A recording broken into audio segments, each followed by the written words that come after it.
Halo semuanya, kembali lagi bersama saya Chef Agung di Chef Agung Channel. Di video kali ini saya mau membahas tentang nastar lagi. Lumayan banyak ya pertanyaannya untuk nastar. Ada 10, lumayan. Jadi siapa tahu teman-teman ada permasalahan seperti ini, bisa ya ada masalah yang sama, mungkin solusinya juga sama. Ya teman-teman. Baik, langsung aja ke pertanyaan yang pertama. Chef, nastarnya tahan berapa lama ya? Nastarnya kemarin udah dibahas, kurang lebih kalau misalnya di suhu ruang, kemarin aku coba pribadi, itu 2 minggu tanpa ada apa tuh namanya, solasi sama silika, itu 2 minggu. Tapi kalau misalnya dikasih silika, terus dikasih solatif juga, itu pasti sebulan lebih. Asal pemanggangannya yang sempurna. Adonan nastar dalam kurung adonan tepung dan butter yang sudah dicampur ini apakah bisa disimpan di freezer, misalnya baru dicetak 2-3 minggu kemudian. Kalau sudah masuk adonan tepung dan butter, ngapain 2-3 minggu, itu nanti bakalan lupa teman-teman. Kalau misalnya teman-teman buat adonannya, paling disimpan kulkas, besokannya baru buat. Dan tahan berapa lama di freezer, nggak bisa ya, kan nanti takutnya berubah tekstur, karena di dalam freezer itu teman-teman dia menjadi menjadi beku. Nanti dia mengandung air, nanti takutnya kadar airnya berubah di adonan ini. Jadi jangan ya, mendingan taruh kulkas saja semalaman, besok baru buat, seperti itu. Chef, untuk olesannya boleh langsung aja Chef sebelum dipanggang, apakah mempengaruhi warna nastarnya? Boleh-boleh aja, tapi akan crack. Jika Wisman aku ganti Anchor plus mentega Palmia Royal, perbandingannya berapa ya Chef? Tergantung teman-teman. Pokoknya semakin banyak butternya semakin enak, semakin banyak menteganya dia akan semakin padat. Nah gitu aja. Jadi teman-teman, aduh aku pengen yang lumer banget, nggak boleh dibanyakin butternya. Aku pengen jualan tapi terjangkau, boleh setengah-setengah. Aku pengen buat neken lagi harganya, boleh full, boleh aja. Tergantung teman-teman seleranya maunya kemana. Jadi itu perbandingannya tergantung teman-teman. Jangan tergantung aku. Karena kalau tergantung aku, ya aku pengennya yang pasti enak. Lanjut. Chef, bagaimana caranya agar nastar bisa tahan lama? Karena pernah bikin baru 2 minggu sudah berjamur. Nah, yang pertama itu kalau bisa, kalau mau ribet ya teman-teman, kalau mau ribet itu bahan keringnya disangrai. Pertama, kedua itu teman-teman mau nggak mau teknik pemanggangannya harus benar-benar matang sempurna. Yang ketiga, teman-teman mau menyimpan di toples, kalau bisa ya itu 1 harian di suhu ruang. Jadi si selai nanasnya ini takutnya menyimpan panas, teman-teman 1-2 jam ditutup, nanti dia menguap sehingga menyebabkan dia bakterinya berkembang biak seperti itu. Jadi kalau bisa teman-teman tunggu dingin. Nah pas itu teman-teman boleh masukin ke toples, dan teman-teman kalau megang, kalau bisa itu pakai hand glove atau nggak cuci tangan dulu minimal ya. Karena kalau misalnya teman-teman pegang, itu biasanya tangan kita ada contoh kayak habis megang sendok di dapur segala macem, atau megang piring, teman-teman taruh nastarnya di toples, nah itu juga bisa penyebab jamur. Chef, untuk olesannya boleh langsung saja Chef sebelum dipanggang, apakah mempengaruhi nastarnya? Oh ini udah ya. Udah ya. Chef, kalau resep ini pakai oven tangkring kali, oven tangkring. Apa bisa? Bisa aja. Ditaruh di rak atas apa tengah? Kalau bisa di rak tengah, agak bawah dikit. Sama apa kegunaan custard powder? Custard powder itu untuk menekan kadar si protein yang ada di tepung. Jadi dia menyebabkan si nastarnya ini dia lebih lumer nanti. Karena kalau misalnya dia pakai maizena, dia tidak begitu. Jadi kalau misalnya pakai custard, dia langsung lumer. Lanjut. Kulit nastar dalam kurung polesan mengelupas karena apa ya, Chef? Yang pertama, dia tidak matang sempurna. Yang kedua, olesannya ketebelan. Yang ketiga, kalau misalnya teman-teman oles tuh biasanya nggak rata. Jadi contohnya kalau misalnya teman-teman oles, dia harus rata. Jadi nggak boleh ada yang tebal. Jadi kalau misalnya, itu kan biasanya suka ada tuh yang bulat-bulatan kental. Nah itu nanti kalau misalnya teman-teman ada suka yang nggak rata, nanti dia nggak matang. Nah itu juga kadang-kadang suka menempel seperti itu.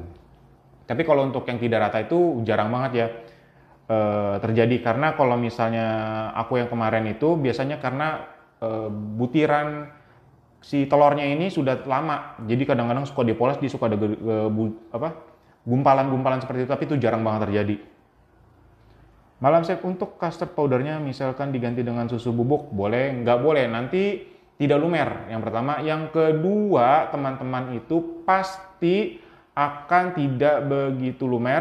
Yang pertama ya. Yang kedua, itu akan cepat gosong. Karena susu bubuk, kalau dipakai terlalu banyak, itu akan menyebabkan si kue kering ini cepat gosong atau cepat menghitam, seperti itu. Atau takarannya sama atau dikurangi. Misalkan dikurangi takarannya berapa gram. Jangan dikurang-kurangin yang sudah ada di resep. Yang boleh dikurangin, dilebihkan itu cuma butter atau menteganya saja. Malam Chef, panggang nastar itu patokannya suhu atau waktu? Waktu. Kalau misalnya teman-teman patokannya waktu, contoh nih kayak gini aja. Nah ini ya, aku jelasin ya. Contohnya gini aja, kalau misalnya teman-teman di AC, teman-teman misalnya pakai AC A, B, C misalnya ya, di suhu ruangan sama, misalnya 4x4, misalnya 4x4. Kalau misalnya teman-teman pasang AC yang satu, yang di ruangan pertama isinya 1 orang, di ruangan kedua 4 orang, di ruangan ketiga itu 20 orang lah misalnya. Pasti derajat yang dipakai itu pasti nggak akan sama. Misalnya 1 orang di ruangan A itu teman-teman set 25 derajat itu udah dingin. Beda dengan yang B dan C. Apalagi yang C itu teman-teman mau pakai 18 derajat atau 16 derajat pasti akan panas. Jadi butuh 2 AC. Ya, contoh yang di ruangan C yang begitu banyak. Jadi teman-teman itu patokannya adalah waktu.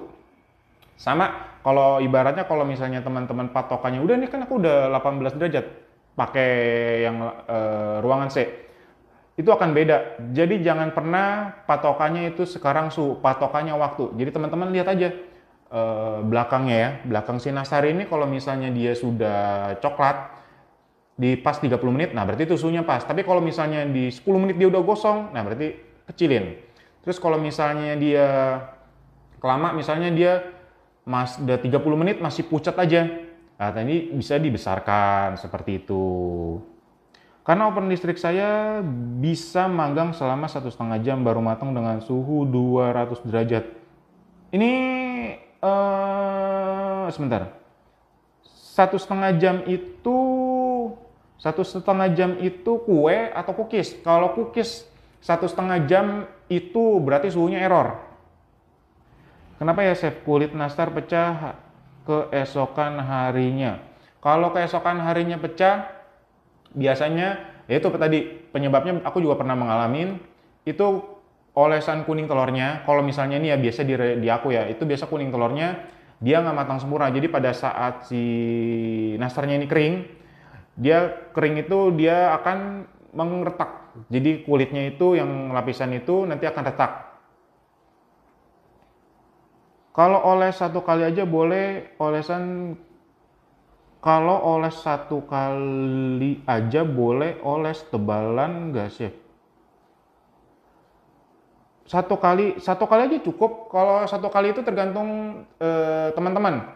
Kalau misalnya teman-teman olesnya pada saat langsung oles, dia kan baru dipecahin telurnya, teman-teman kasih minyak dan susu kental manis, dia olesannya itu agak encer. Jadi kalau misalnya teman-teman mau tunggu itu 10 menit ya, teman-teman aduk-aduk pasti dia akan mengental. Nah teman-teman baru oles. Cukup 1 kali aja, tipis-tipis aja, jangan tebel-tebel. Nanti kalau tebel-tebel takutnya nggak matang sempurna, nanti jamuran, nanti nempel, yang rugi teman-teman sendiri.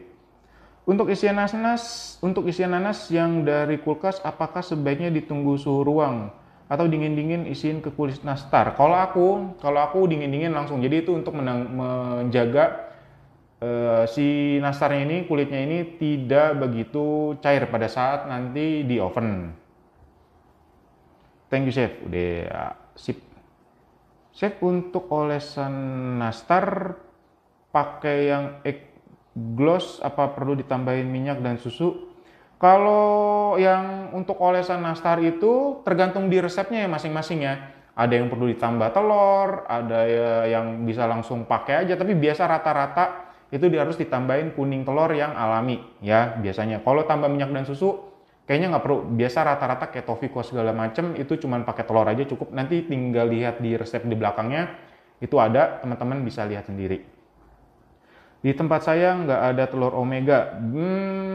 Biasanya kalau teman-teman tahu itu biasanya ya, kalau misalnya teman-teman tahu, biasa itu ditambahkan pewarna orange saja, biar dia warnanya cantik. Ya kalau misalnya teman-teman nggak ada telur omega di tempat teman-teman karena alasan tertentu, aku nggak tahu.